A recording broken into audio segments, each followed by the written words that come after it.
Hi, everyone. Welcome to Happy to See Me, the podcast that puts the spotlight on the overlooked and underestimated. I'm Erika Casupanan, and today I am speaking with actress Humberly González. In particular, we are talking about her upcoming queer Hallmark holiday movie. But first, I love to start each episode talking about something that I was happy to see this week. And this week, I'm getting ready to participate in this panel in Toronto. It's for this event called Ladies Who Intentfully Dine. And this panel is supposed to be all of these women coming together to empower women and to make sure everybody leaves empowered. And honestly, it is still a pinch me moment that I get invited to sit on these panels. Ever since I was on reality TV over the last couple years, I've been fortunate that I've been invited to sit on a few panels, and I get to sit alongside powerhouses. And I still am shook and shocked and humbled and excited that, one, I get to sit alongside some of the people that I sit with, and two, that people keep giving me a platform to tell my story, and they believe that the story of my life is important and empowering. Like, what the hell? So yeah, it's just nice to hear that even the story that I have had before I did reality TV, the story that I'm continuing to write for myself post-reality TV, is seen as something that could empower people, is just incredibly flattering. And I just want to say thank you to everybody who has ever put me on their event platform, had me speak at their event, and let me know that what I have to contribute to the world is inspiring or empowering somebody, because it is so cool and it is the most amazing gift that I get to do this. So that's what I was happy to see this week. Speaking of empowering women and powerhouses, this week I am speaking with actress Humberly González. She's Venezuelan and Canadian, and she has appeared in so much amazing stuff.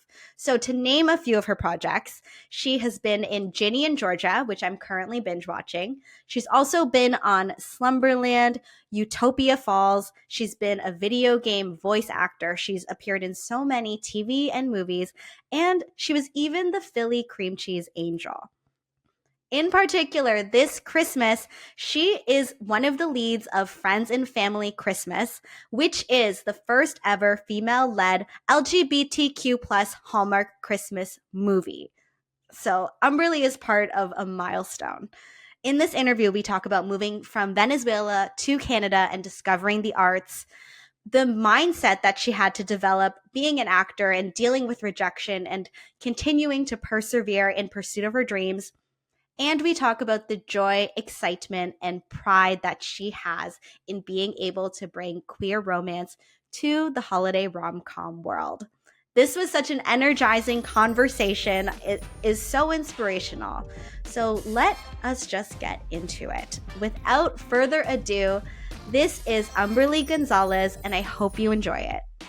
You have been in so much cool stuff. So I was really tripped out when I met you and found out that you were a Survivor fan. Huge. And actually, a lot of my fans know this. While I was filming Ginny in Georgia, the cast would actually get together on the weekends to watch the episodes together. And so we got a bit of like a tribe going on of our own. So it was really exciting. And yeah, I was a huge fan. Still am. I'm still watching it every Wednesday night. Okay, that is such a trip to me, because I was telling you before we started recording that I started watching Ginny in Georgia. I'm done the first season. I'm halfway through the second season. I love it. And I'm like, wait, these people have seen me on TV. 100%. This is crazy. Oh my God. Yes. Okay, can you tell them that I'm not filthy all of the time? You smell great. You look so shiny and so great. Yeah, instantly. Like, I remember when I walked up to you, I didn't even make the connection until I was like, I know you. Like, it was so visceral for me that I was like, I know you. It's like I was on that island with you, and I was like, where have we met? And I think it was your friend who was like, she was on Survivor. And then I freaked out even more, because I don't even think I would have gone up to you that way if I had No, I appreciate you just came to say hi as a normal person. And yeah, you just watched me at my lowest and most vulnerable moments. And I guess also my happiest and most victorious moments. So, yeah, you do know It me. was incredible. You did so amazing. And I was so proud that you were Canadian, person of color. Yeah, like I was just like, wow, like it's possible. And yeah, congratulations. Thank you. And yes, this is what I want to talk about in talking to you today, hearing about your story and also talking about how it's possible because I just love researching about your life and like where it's taken you so far. So I want to ask you about it starting from when you were a kid. So I've read that you grew up in Venezuela and then also lived in Aruba. Mhm. So when you were growing up there, were you aware of Hollywood or actresses or movie stars or Not anything? really, honestly. I grew up with like telenovelas. Like I would watch TV and watch soap operas, and it seemed like such a world away for me, not something that you could actually like study and it can become your job. I don't know how people got into it. It was a very like kind of like a mirror, you know? It's like, oh, I'm Mhm. here, you're over there. Did I love performing? Yes, I loved singing and dancing and, you know, putting on shows, whatever that meant. Like the performance, like bug was in me, but I didn't realize that it was like an attainable dream. Oh, you thought it was just like, oh, this is what I do around family at Well, parties, or this it's is what like, I do for okay, fun. now it's time to watch me sing. Literally. Yeah. So then when did you realize, oh, wait, these things that I did for fun that I thought I just loved doing, they can actually become a job or something more? It was when I moved to Canada, and I mean, one of my first classes that I took in high school that I knew I wanted to was like drama, and then I got into dance and doing musical theater. So all of that was still very much in me, and they were my favorite subjects in school. It made me feel so alive, and I knew that. But it wasn't until I was, you know, last year of high school. What are you going to do, Umberly? What are your interests? What do you have to offer the world? That was very daunting because, you know, I was pretty much like a straight A student. I could do anything I wanted, really. But what I really wanted was to be a performer. And the idea had been kind of implanted because there was like a community theater in a college where I went to high school, which is in Fort McMurray, Alberta, like the smallest, most northern place in Canada. Like it is so far away, you see the northern lights every night. But there was something that was kind of like suggested to me that you could study acting, you know, like where it comes from, the theory. And I actually ended up staying in Fort McMurray 2 extra years to do like a visual and performing arts diploma. And once that was over, I must have been like 20 or 21. And it was actually like someone I was working with at the time, and they were like, you should continue acting. You should audition for the National Theatre School of Canada. And I was like, sounds magical. Like, where do I get sign up? Like, how do I get there? I had never auditioned in my life, really, like, except for like little musicals in my little town. But to go, like, MTS is on the other side of the country, first of all, it's in Montreal. So I'm over here. Like, Montreal was like here. Like, it couldn't be further. And my family was like terrified that I was going to move away. I had never left home. We emigrated together. It's a lot, but that was kind of like the start of it. It was 2012 and the dream became a possibility. So you always had the signals in your life or people telling you you can go off and do the arts. Like, did you ever have any doubt where you thought, okay, as a straight A student, I should go and do something more traditional? Or were you always sure it was acting? No, 100%. It was like those deep inner thoughts that, like, oh, I want to do this, but no one just gets to do what they want. And no one's going to support you. This is not a real job. And, you know, like my parents sacrificed a lot leaving Venezuela, and my dad's an engineer. Like, I had to get like a big girl job and make lots of money and be very intelligent. And, you know, I considered being a dentist. I wanted to move to like Asia and study communications and like go across the world and just like learn and be around different cultures. I maybe wanted to be a marine biologist because I did scuba diving and I love the ocean. I was really good at bio. Like there were so many things that I could have gone into, probably like lawyer, like I don't know. And there was just like all of these options. I remember going to like the school fair, you know, when you go in like to each booth and you take a little pamphlet, but somehow I kept leaning into like artsy things like makeup artist. I thought about becoming a cook. Like there was a lot of like different options where acting was never really a real choice. Not in my mind. I felt like I was going to be judged by it, or that my parents weren't going to approve, or that I was going to fail. That self-doubt was always there. I mean, for me, it was like, this is fun. There's no way this can be my job. This is like just fun. So yeah, looking back and seeing where I'm at now, it's pretty unbelievable. And as an actress, you can be all of those things, right? You can be the marine biologist and the cook, and you can be an engineer, and you can be everything. So you actually figured out the most efficient way to do all of the jobs. 100%. I'm like, you can be proud of me. Like, I literally played a doctor on TV. You know that line that it's like, I'm not a doctor, but I play one on TV. Like, I did that. I literally did that. So it's pretty amazing that, yeah, I get to step into these roles and still get to learn a lot actually as an actor. There's a lot of research and a lot of like information out there that I input into my characters to make them believable and quite literally step into their lives. See, with you, I feel like you appear to have so much ease in who you are, and you appear to have so much just confidence and acceptance of the person that you are. Were you always like that, or is that something that you have developed over the years and developed as you've gotten into acting and gotten more experience? Yeah, definitely the second one. I feel like, you know, I grew up in a country and a culture that it was very traditional. It was very religious. There was a pattern to the life. You know, you go to church and you grow up, you go to school, you get married, you get the house, the kids. Like, that's your life. It's made for you. Here you go. Now do it. And to be honest, I got a lot of great, I guess, lessons from growing up in Venezuela and being exposed to the culture. But deep down, it wasn't something that I actually wanted and that I actually felt connected to. I did experience a lot of traumatic events that I couldn't share or voice when I was younger. I was out of fear.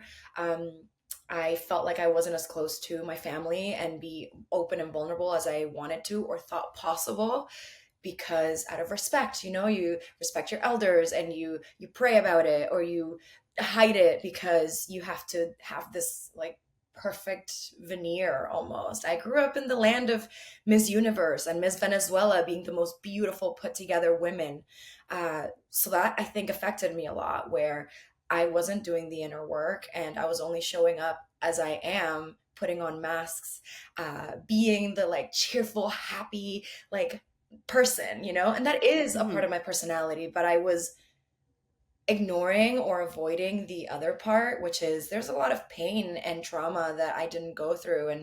And there was a lack of guidance that I wished I had, and I didn't trust my gut. I didn't trust my intuition. I think I sacrificed a lot for like having like boyfriends, and like I just played the part of the girlfriend, and there was a lot of that. It's like I felt like I was just like playing the part of this person that is so different from who I am now.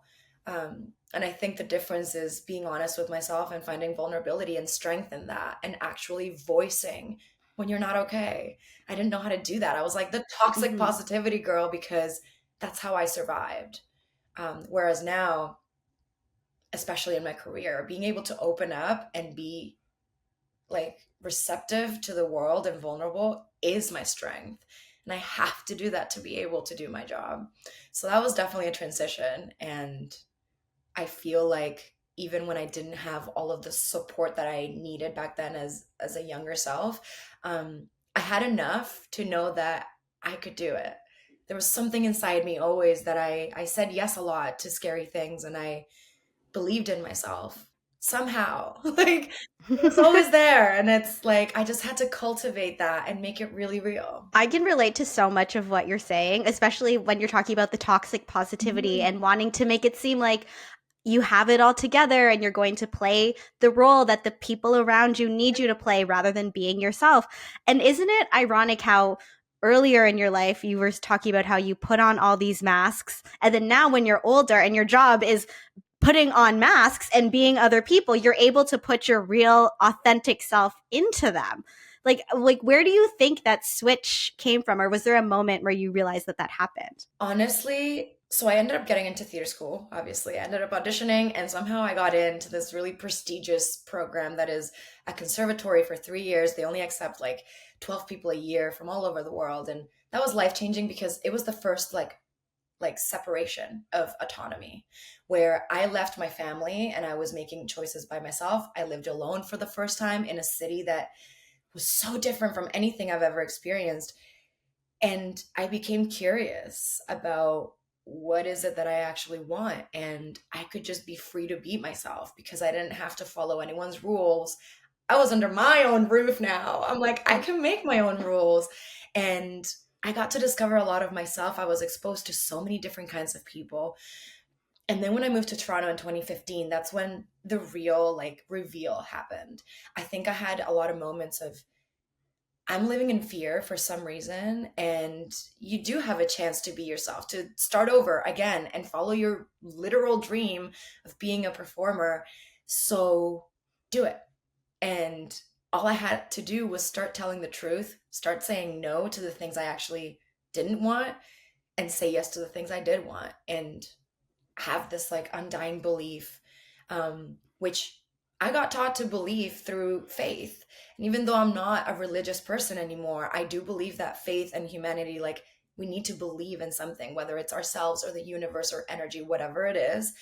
I've always wanted to believe in something other than me, and whatever that force is, it's what literally drew me out. I had to just surrender to that. I want to ask you more about that idea. So, years ago, I met an actor and they told me actors are just riddled with insecurity because there's so many opportunities for you to be rejected. Yeah.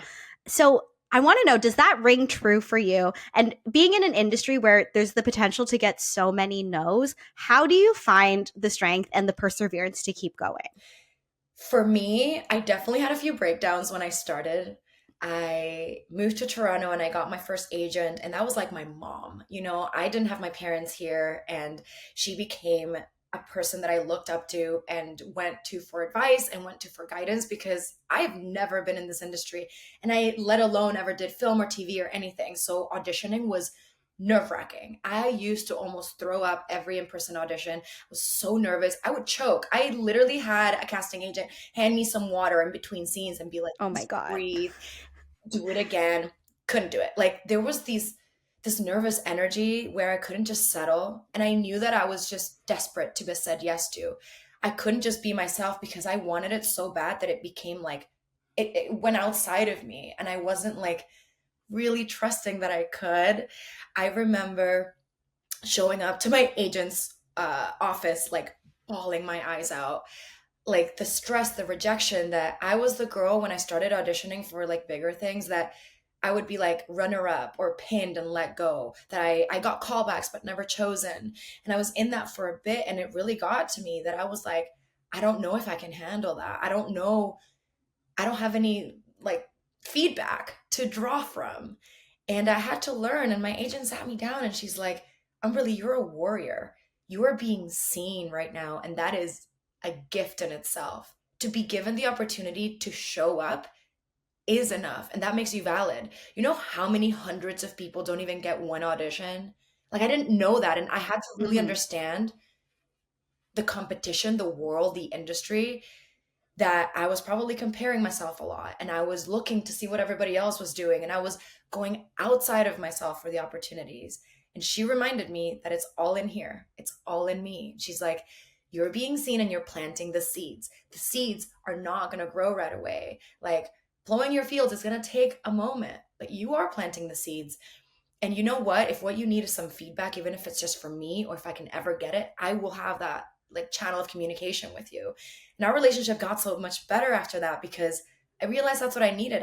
I was asking for some reassurance and some validation, even if it was from the one person I trusted. And honestly, from that conversation, I left feeling so inspired. And I was like, okay, like I'm doing it. I'm doing the damn thing. It's not easy. The rejection is not easy, but I'm a player. And so I got to play the game. I can't just like look to everything else. And I swear to you, like a month after that, I booked my first pilot. I booked my first lead in a movie. I was working in video games. I was like doing so many things and I was like, whoa, like that's something. And whether it's, you believe it or not, the second my mindset changed that I could and I just needed to go inward and show up as myself and be non-apologetic, everything changed. And it was like I was attracting it rather than chasing it. Yeah, I got chills with how the energy shift just instantly changed everything. And thank you for sharing that, because I feel for many people it's so easy to see the tree that is above ground. There's like branches, there's like beautiful birds living on them and like fruit coming down. And they don't realize that the seed, like it has to just like take root. And even the seed taking root takes a long time. It takes so much time before the tree even breaks from the ground. Yeah. I love that analogy. Yeah. I mean, that's what I tell myself. Let's be real. I'm just like the tree is growing, even though you can't see it above the ground. It's growing. So I'm also trying to make myself feel better. But thank you so much for sharing that, because I think that people can give themselves some compassion and some patience, knowing that they're still at that seed level and it's okay. Yeah. And it's also better to plant your own tree and water it and let it grow so it becomes a big, beautiful tree, rather than just run and pick the low-hanging fruit off of something. You can't go to the store and buy a full-blown plant.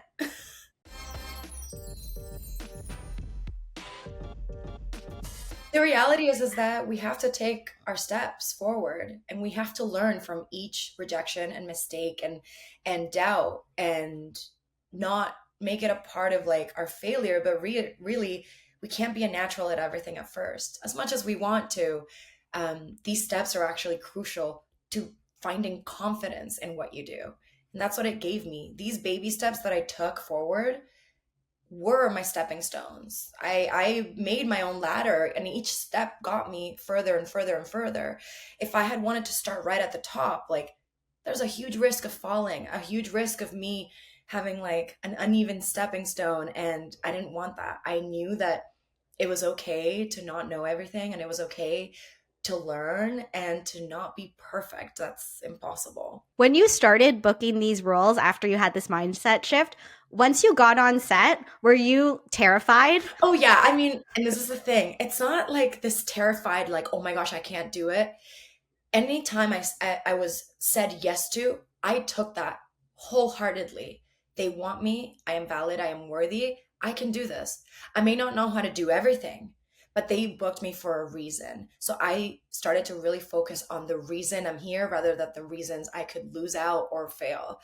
And that was really important. And it is really important, especially in these first few big breaks. I was on a show called In the Dark. It was a CW show. It's now on Netflix. And it was an incredible role that changed my life, because that was my first queer role. And at the time I wasn't even out. It wasn't something I could talk about, but for me, it was an incredible like self-discovery journey. I felt confident on set. I was surrounded by a lot of people who it was also kind of like their first big thing, and there was a lot of great energy. And honestly, I just really enjoyed playing with other actors, and I felt supported by my directors. And so that's when like really I started finding so much joy in doing something like, oh, here's a recurring role. I get to like create a character and I got to share this with the world. And it was like scary and exciting. And those nerves, honestly, I just used them because I knew that it was because I cared. Those nerves are not because I'm not good. It's because I care so much. I want to do a good job. So do it. I would just tell myself, I'm like, just do it. And if you're not doing it right, or they want something different, trust that they will tell you, because that's what the other roles on set are for. So I trusted that. I showed up, I did my preparation, I worked. Oh, you want something different? Okay, I want to be malleable. I want to be flexible. I made sure that I wasn't married to anything that I brought to the table, but rather I think my gift as an actor is being able to like let go of an idea and take on a new one. It's really fun to be like a chameleon. Yeah. Well, being a chameleon has really paid off for you, because you have worked on such a range of stuff. You've been on Ginny and Georgia, Slumberland, Star Wars Outlaws. You were even the Philly Cheese Angel. Was there anything that you've worked on where you have thought, if you had told me 10 years ago I was going to do this, I wouldn't have believed you? Oh, I mean, like every single time, to be honest, I feel like there's a lot of those moments that I was like, wow, that's amazing. I mean, the doctor one that was a show called Nurses, where like I never thought I would play a doctor. Honestly, like the doctor lingo and all of those like fast paced, like the jargon of it, I was terrified. I was like, ooh, ESL person. Like, I'm not sure those words even like make sense. I don't know how to make that natural. And it was a challenge and I did do it. So I'm very proud of the roles where they're kind of a deviation from my like, like fun, quirky, like free self, and I get to kind of be more contained. I love that. I love those challenges. And then in an industry where you're trying so hard to get your first yes, how do you start to determine where your no's are going to be? It has to match. I always say this. I want to be proud of standing behind something. Like I want to be able to talk about it with pride. And my team is they're incredible because they've taught me not just saying yes and the beauty of that and being said yes to, but there's so much power in saying no and betting on yourself. That when something isn't aligned and I do have the luxury to choose, to be courageous enough to say no. And I think at this point, I can actually feel when something is going to be a yes because I feel so aligned with it. I can feel the way that they're bringing me back on and the way that we talk about the material. And it's a possibility, but there's been so many times that I have literally called it into existence and it just happens. And in my mind, I was like, I know, I knew that. I just felt it in my bones because it isn't just wanting it, it's knowing that it's aligned with something that I can stand behind. I love the faith that you have in everything and the faith that you have in yourself because truly, I know that it can be scary to cultivate this faith in yourself, but folks, that is the key to so many things. I tell my friends a lot, and especially recently, you have to be delusional about your dreams and you have to have a commitment to that. Just as much as we literally believe all of the time and we say it out loud, what's the worst that could happen? I'm like, that is negative. I'm like, what is the best thing that could happen? And something amazing is about to happen. I'd rather believe in that because honestly, great things happen every day too. I think we're just not as open to it or we're not as present to the amazing things that happen all of the time because the hard things hit so hard. Like the bad things, we're aware of it. They hit so viscerally. They're like, they take our breath away. They give us anxiety. You become depressed. You become anxious. It's like that feeling we're so attuned to out of fear. We shield ourselves. But I want to be more prone to the good things. And I want to change my language to be like, I am ready for this. I am worthy of this. I received this. Like I do affirmations on my phone after like every audition and something that I really want. I'll literally be like, I am ready for the call. Like I am excited for the opportunity. I am prepared for the adventure. Like all of those things that it's like this kind of like hero's journey mentality. I'm always ready for that. Oh, yeah, I can relate. I think in the past, I might have been somebody who, again, to protect myself from the hurt and disappointment, I'd be like, okay, like, we'll see how this goes. Let me temper my expectations.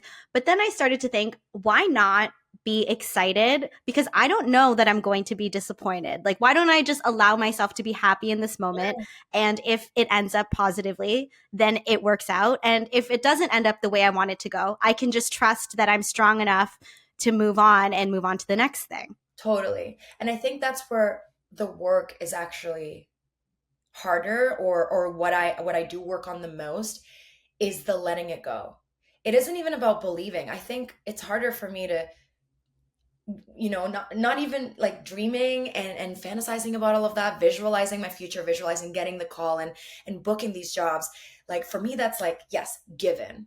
What I think artists can work on more, and especially myself, what I've worked on more is the letting it go when it doesn't go my way. Because that's okay. Like that's not a failure on me. I got this far. And I always say, it just means I'm up next. That means I have created the space for what is meant to be mine because what is mine will not pass me. And I know that, which is why like, I don't believe in this like gatekeeping or competition in the industry. I am very generous in sharing like anything about my career that can help anyone else. Like, I was that girl in the rooms when we used to be like in-person auditions, that if I saw my friends in the waiting room and I went in, anytime I came out, I'd be like, hey, they asked for this, or like, make sure you focus on this, or like, think of this when you go in there. This is like what they gave me. It's like, you pass it on, because honestly, may the best player win is so true for me, because I'm like, you can't steal something that's mine. Sorry. Like, if they want me, there was no other reason other than this was written Yeah, for me, exactly. and this is what's like, it's mine. So no, I'm not threatened by anyone else having like the same information or a leg up or anything. I'm like, I just want I want to believe that when I'm given something, or I have the opportunity, that I truly earned it and I'm the right person for the Of job. course. And even on the flip side, getting rejected 99% of the time has nothing to do with you. There could be so No, many other there's things so happening, nothing to You're do with like, you. sorry, like there's another brown-haired person in the cast, or you're too tall, you're Mm-hmm. too short, or it doesn't fit into this, or you know what? We changed our mind and we want to go with like a different tone. And like, there's so much we don't know as actors. And that's why it's like so like nerve-wracking, because to fit into like the specific role and be chosen, like you have to think of their side too. They want to find the person just as much as we want the part. So I wouldn't want to be part of something that it's not just perfect for them too. But yeah, there's so much Yeah. unknown, and it's like, look, you just gotta like surrender to it. And honestly, like the things I haven't gotten that I might have been like heartbroken over, I'm so glad that they didn't go my way, because the next opportunity that came, I was like, oh my gosh, if I had gotten that, I would have Mm-hmm. never done this. I love this. Like, like I almost didn't do Ginny in Georgia. I was offered a different show that would have taken me to South Africa for 6 months. And I said no to that, to stay in the city Mm-hmm. and work with Netflix. Like, and that's what changed my career. And it took a different turn. And it's like, you never see, you never see Yeah. ahead. You can only like stay with where you are and trust your gut and like discuss the best options for you. And that's why you have to be so aligned with being like, is this the best thing for Mm-hmm. me? Because sometimes saying yes isn't the right option. Like, what if that's actually detrimental to your art, or you are not connected to it, or something, But I think saying no creates space. And I always remember that. And being said no to creates my availability. It's like, I appreciate your time as well. And I am going to be available for this other thing. Oh, Like, yeah. yeah, And once you have had those examples where you can look back and be like, this one didn't work out because it was actually supposed to make yeah, space for this, then it allows you to have more trust in your gut because you've now created all these examples. You're like, okay, that hasn't worked out, but I got this. I didn't do this one, and now I did this instead. So it's like, that you have already done the right things to get on the path you're on. So just like keep going. totally. And that's why now I do have a peace and such a mindset that allows me inner peace with the industry of, I really don't know what's coming next, but I know and I trust that something will, and something that I will say yes to just as much as they say yes to me. So it's a lot harder when you're starting out and you don't have the proof to look back on, and you don't have, like a safety net almost. But that's why it's a stepping stones. Someone started from zero as well.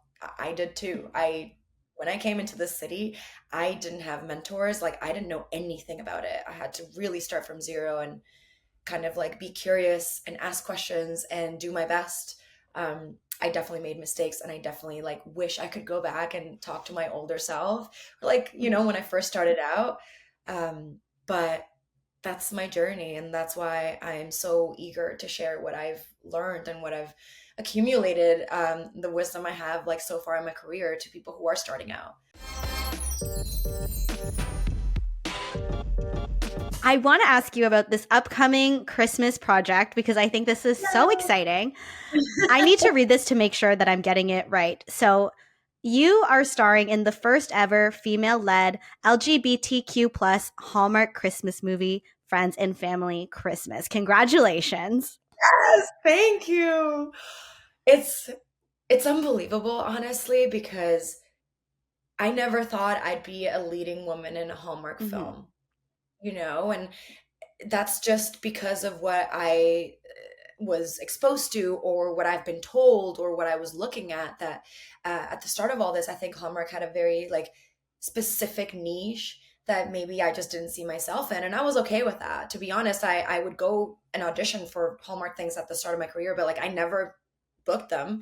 So I kind of just let it go and focused on other things, and that's okay. I've built a career based on a lot of queer roles, which in turn allowed me to be confident enough to come out as well, which has been so lovely that I felt so seen and saved and held by the community. And then on top of that, like authentically portray this part of myself on screen. So it's such an honor that Hallmark themselves reached out to my team Oh my God, that's so for this movie cool. and to play the lead. I did not audition for this. It was a surprise to me that they were even considering me. So it's so beautiful that it's kind of like this full circle moment where I even had my own limitation, I guess, and to be said yes to and to be wanted for something that is like making history in the industry. Incredible. I had such a great time doing it. Oh Yeah. my God, congratulations. That's amazing. I had no idea that they reached out to you directly, but obviously Mm, an amazing choice. When you look thanks. back at you when you were a kid and you were watching these telenovelas, how Mm. does it feel now to know that you are not only starring in a Hallmark holiday rom-com, but in this milestone queer holiday rom-com? Huge. I mean, I didn't grow up around anything queer. If anything, it was like I was scared of it. I was told that it was like bad and something that you don't talk about. And honestly, like I knew I was queer since I was 10. I didn't have the label for it. I just knew that I was different. I knew that my attraction to people was different. But I just kind of hid it and like, you know, played the part of the girlfriend and having only boyfriends and never like, anytime that there was anything else, I would be like, like judge it or get scared of it. And I think if I had seen even like one thing that represented the community where I saw myself like, oh, that is a possibility and it's actually okay and you can love whoever you want, it would have been so life changing. It would have made me feel safer in my own thoughts and in my body. It would have allowed me to potentially come out sooner or not shame myself so much. So I love that these movies will potentially also offer people a safe space to think about those things too and to have tough conversations with their families and friends. Or maybe it's a parent who watches it and they realize that their kid who came out and they shut away maybe isn't this terrible human, and maybe they can change their thought that the way that we portray love and queer love isn't so dangerous and so scary, that we are just people and we are just human. And that's why I love this movie, because it is not about the struggle. Mm-hmm. It's not about coming out. It's not about rejection. It's truly about celebrating love, just like any other Hallmark movie, which is why it's the perfect platform where it's your comfort movie. You watch it to feel Mm-hmm. good. It's like a feel good time during the holidays, to have that and to have like a woman loving woman storyline as the lead storyline, not Mm-hmm. a afterthought, not just like a little moment, like the lead. Incredible. And I'm so proud to be a part of that, because I know that little me um, would have definitely benefited from that. And it's like I'm giving my old self a little hug, and to be like, the journey here was not easy, but I'm so happy to pay it forward.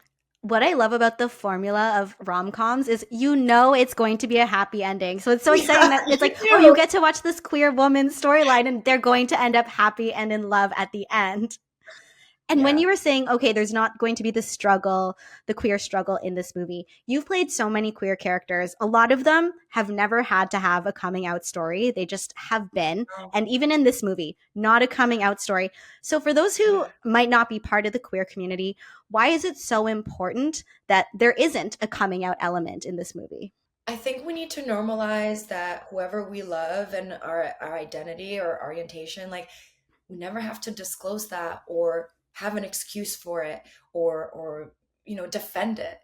Just as straight people don't come out, like I hope that there's a world one day where we don't have to either, and we don't have to make it such a big thing. Like when I was considering coming out and like I was already in the public eye and I was an actor, like it really was such a nightmare. Mm-hmm. Like I didn't know how to do it. I didn't know what to do. I was like, okay, do I say this? Do I talk about like my whole past and like there's all of these like, what label am I? I'm not queer enough. I'm not this enough. I don't fit into these molds. I just am myself.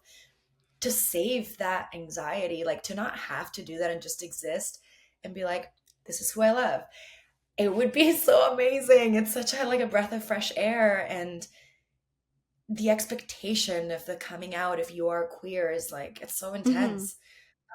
And I hope that with these storylines that I portray, where you just exist and you just are, that you take that forward and you lead by example. And that's kind of what I did. I didn't do the big posts. I didn't do any of that. I was advised, like, you know what? You don't have to explain yourself. You don't have to. You can just exist and love. And those people who are curious can ask questions or come to you, but you don't instantly have to be on the defense. And I think that's what people Mm-hmm. deserve. Yeah, definitely so much gratitude to people from the past who were brave and came out. And then because of that, I feel like now even there's so many people who just don't come out. So many people start to just be. And I think that that's amazing. And it is, there is a beautiful thing of like, hey, this is my choice to be able to speak about it or not. There will always be a choice, and you never have to if you don't want to, or you can if you want to. The only reason we may or may not have a choice now is because of the history and queer history, where like back in the day and still to this day, people are still being harmed because of that. People are still being excommunicated and denied so many freedoms that straight people have, or whether that comes to marriage or kids or anything like that. It's like somehow, because of who we love, we're invalidated. A certain part of our humanity just isn't valid, and it's like, that's really Mm-hmm. unfortunate. And I hope that more people feel courageous enough to just exist. And there doesn't have to be this like giant coming out event and story, that you can just own it. And that's really scary to do, because I went through that as well. I was terrified that all of these like horrible things would happen to me, that I wouldn't work again, or that I'd be, rejected by my friends and family. Um, but it was not that. And that's a very lucky outcome, because I know that it isn't always that. So I know it's still a privilege and a luxury to be able to exist as I am in the country that I'm at today, um, because that's not the case for a lot of other people. But I hope that with the work that I do and the roles that I play, that even if they don't feel safe to come out, that they internally, that those people feel like they are worthy of Mm-hmm. love, that they're valid, and that there's nothing wrong with them because of how they feel about someone else and how they want to love. And if they never get the luxury to live a life like that or experience it or come out, that it's a safe space inside of them. Yeah, and even with this movie, knowing that holiday rom-coms typically something that is so hetero, and to have now this woman-loving woman storyline that is just part of the countdown to the holidays. I don't remember the exact term. I'm sorry, From Hallmark, but it's like Christmas. it's just there, and it's like it's gonna be on rotation with all of the other holiday movies. Hopefully, that can give somebody even just some little bit of comfort, where it's like, okay, I'm up there with you. Yeah, it's hope, it's inspiration. Like there are so many people, there are millions of people who tune in. They don't even read the description, they don't even know what's going on. I hope that there's people who like start watching the movie and suddenly they're like, wait, Mm-hmm. what? Maybe they're curious, and maybe if they had known, they would have shut it off immediately. But maybe, just maybe, there's a chance where they stick to it and they watch and they change their mind about two women loving each Mm-hmm. other. And I just hope for that, and I hope that when people watch it, they feel the same kind of comfort and love they feel watching any other movie. My mom is the type, she just puts on the channel during Christmas and just has to watch all of the movies. And I'm like, this is amazing because, someone like my mom and probably so many other moms are going to have that same experience where they discover the story that they might not be familiar with. And also for them, realize, okay, this just fits in with everything else I'm seeing during the holidays. I know you've said that you're so excited about the movie and that it's really special to you. Without spoiling anything, is there anything else that makes the movie really special to you? The team that we had, to be honest, we had a lot of queer people on and off screen. Being on that set, especially with MOWs, movies of the week, these are shot in like 15 days. It's such a fast paced thing. They make hundreds of these all of the time. And something I got told on set really stayed with me, because sometimes you just kind of like wake up, you go to work, you go home. It's kind of like another day. There's nothing maybe as exciting. There's like a formula that, it becomes kind of like monotonous. But there was something about the energy of this movie where, like, I'm the kind of actor and person that like greets everybody. I talk to everybody. I befriend everybody, because I feel like we're a family. I'm like, I don't care if it's 15 days. We're going to be a family here every day. We're going to be working together. We're going to have fun. And someone came up to me and they were like, you reminded me of why I love doing this job and the fun there is to have. And that person is also queer. And it was such a beautiful moment of like seeing everybody kind of like literally come out, and every day someone like wore something fun, or like there was a bit of like more harmony, this like familial feeling that behind the screen, that you maybe not, you don't get to see it as an audience watching it, but behind like the people who created this and the people who made this, there was such a feeling of union and community that it needed that. And I don't know that every like fast-paced movie shooting like in and out gets that all the time, especially when you're making something for the first time that's never been done before for Hallmark. There was a special vibration on that set, and like on my last day I literally gave a speech to everybody and we were like crying and in tears. Like we all felt what this could mean. We all feel that like this is like the first, like a really important step forward for more representation and more of these stories. And I loved that. I'll never forget that. Have you seen the movie yet? Do you believe Nope. you have? No? I wonder if those good vibrations from being on set are going to make their way into the movie somehow. Like when you watch it, I wonder if you're going to feel it in your body. Like you'll feel it. I'm like, we're making something so great, and it's like you have to feel it. I've seen like little tidbits when I was doing like ADR and post-production, but no, I haven't seen the whole movie. I'll be able to see it literally on the day, December 17th. I'm having all of my close friends come over, probably too many people in one tiny room, but I don't care. I want to be there with my community and my friends, and it's something I always love doing. It's like it's a final step. We get to enjoy the work together and feel that love, and I got to see it for the first time with everybody. Yeah. Yes, you deserve to celebrate. You deserve to celebrate friends and family, Christmas, and honestly, everything you've been able to accomplish. Humberly, I loved speaking to you today. If people want to keep up with you and check out any upcoming work, where can they find you? I feel like I'm the most active on Instagram, and it's just at Humberly, just my name, which is great. Um, and yeah, I always post about what's upcoming, and it's very exciting. Today I actually had something premiere. So I posted about it. It's the new Avatar Frontiers of Pandora video game.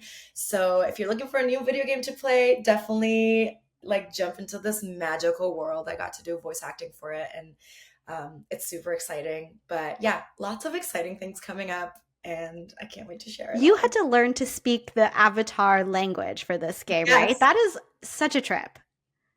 It's not a lot of people get to, and I know that it's such a unique like experience.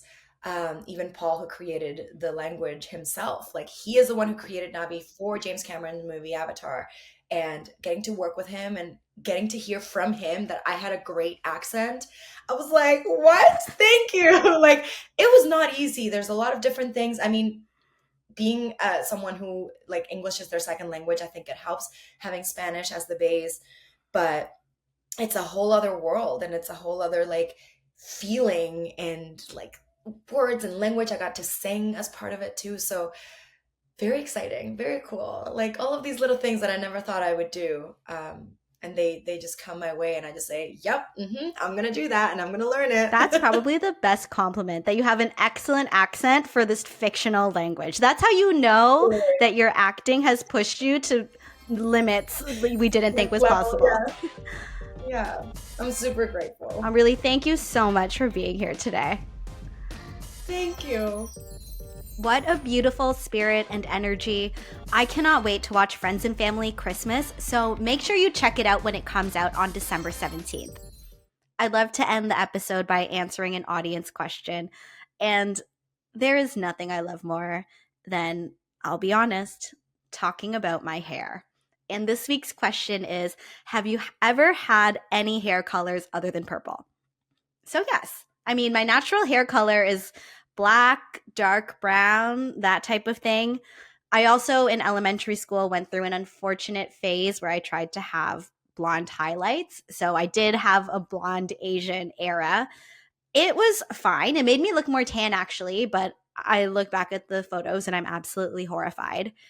I also went through this phase in high school where I tried to have red hair. So I had like a red not even a pixie cut. I think I was trying to go for the emo look with the front side swept bang and the spiky hair at the back. And I also didn't bleach my hair before I dyed it red. So it was never a true red. It was just like a weird, somewhat red tint over my natural hair color.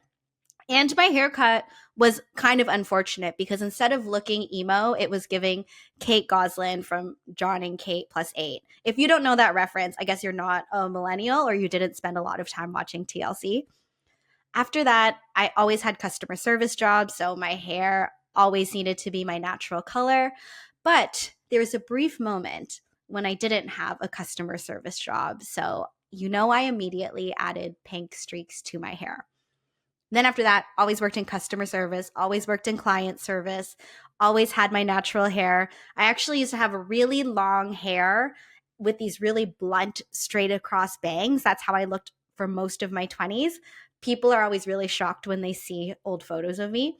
But then it was towards my late 20s that I decided to experiment with hair color and see, even though I worked in a client service job, can I have colored hair and still have clients?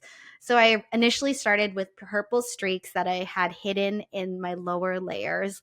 And I realized, okay, I can still have a job. And then eventually I would just add more purple and more purple. And I've experienced with different mixes of purple with blue and pink, or purple with a bit more pink. And eventually it became my full head. I think it was the natural progression. I was initially a little apprehensive about dyeing my full head purple, but I think that even though this color is so unnatural, it feels to me like my natural hair color. And I also do experiment with having some other colors in it. So right now I have purple and then I have a bit of green because I think that it's fun to add a bit of, villainous energy to the haircut. And people ask me if I ever think I'll have a color other than purple or if I'll go back to my natural hair color. Well, for one, my natural hair color right now is dark brown with a lot of grays. After the pandemic and after being on Survivor, I noticed I have a lot more gray hair than I had before 2020. So I don't know. I don't know if I'm going to change the color to something else. I really do love having the purple. It feels just so right to me. So I don't see myself all of a sudden having a full head of blue hair or all of a sudden becoming blonde again or something. But I don't know. I never want to say never because who knows? Crazy things happen. But for now, the purple hair is the purple hair. So thank you for submitting that question. And if anybody has questions for me, you can always submit them either on Instagram or on YouTube in the comments. For both Instagram and YouTube, it's at Happy to See Me Pod. And please subscribe, rate, and review the podcast wherever you get your podcasts because that's so helpful to me for new listeners finding the show. And we are almost at the last few episodes for this year. So after this, there's one more episode until we wrap up 2023, and then we will be back with some exciting guests in 2024. So for now, I want to say thank you so much for tuning in. Thank you so much for spending time with me, and I will be happy to see you next Monday. This podcast has been brought to you by the Sonar Network.